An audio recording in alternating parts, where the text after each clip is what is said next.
The Lone Star tick is the most aggressive and abundant tick that I encounter in areas that I frequent. They are very widespread. I looked into a local field guide on plant and animal species and was surprised to find that they're not even mentioned. The dog tick is mentioned and the deer tick, and this is a very good field guide. So I do want to put out some information on the Lone Star tick. You might find this useful.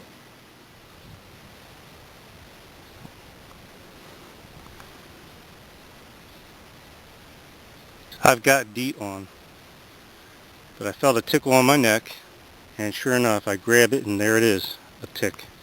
Let me try to get this focused.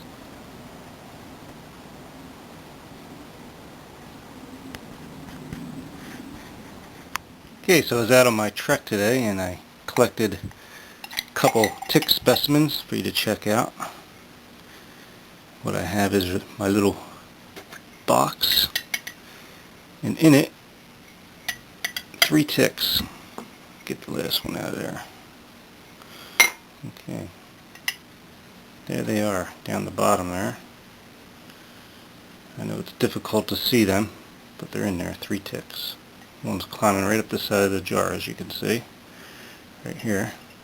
Incredible climbers. And they're very, very fast. So let me give you some facts on these things.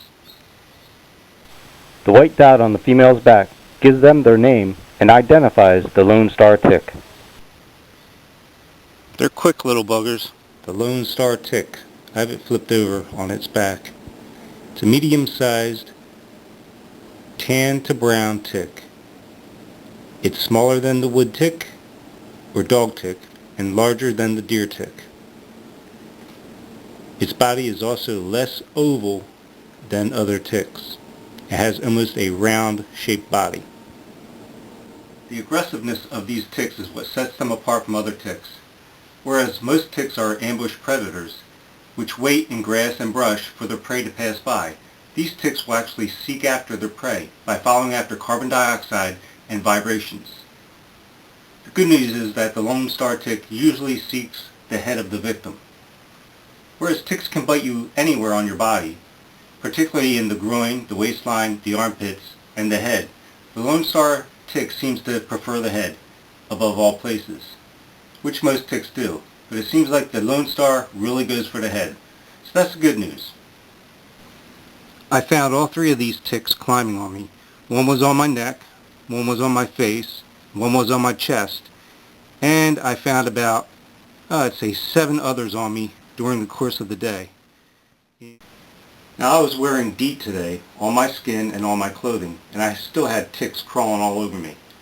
Now I probably get bit once out of every 10 ticks that are on me.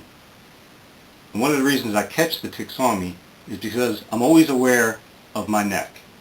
Usually a tick goes for the head, and anytime I feel a sensation that's not normal on my neck, a little scratching, a little tickle, I go for it. I want to see what that is.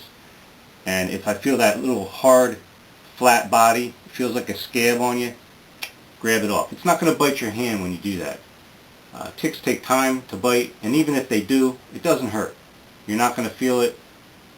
Grab a hold of that, crush it between your fingernails if you can. If you can't, smash it with a rock or something, or put it in water. Try to drown it. Or you can burn it. Don't be afraid of ticks. Just be afraid of not finding them on time. These ticks carry disease including the possibility of Lyme's disease and Rocky Mountain spotted fever. I've been bitten many times over the course of my lifetime, probably as much as anybody has been. And I've never suffered serious ill effects. Now I've had the rash, I've had soreness, I've had itching, and possibly fever, but I haven't caught disease from them yet. Now my understanding is that it takes 24 to 36 hours for the tick to transmit disease into its host. So that gives you time. If you have a tick, get it out.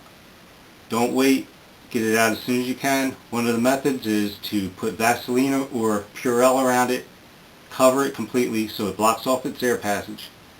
Wait a little bit, a few minutes, and then with a pair of tweezers, grab its head, not its body. You don't want to squash its body because you'll push its fluids into you. You want to grab its head and remove it. Now, you might pull some flesh with it. I have, on several occasions, pulled a little piece of skin and some flesh when removing a tick. Don't worry about it. When you're done, cleanse it, keep it disinfected, you'll be fine. If you do develop a rash, if you do get fever, chills, aches, pains, flu-like symptoms, see a doctor. They have medication, antibiotic that can relieve your problem. Peace.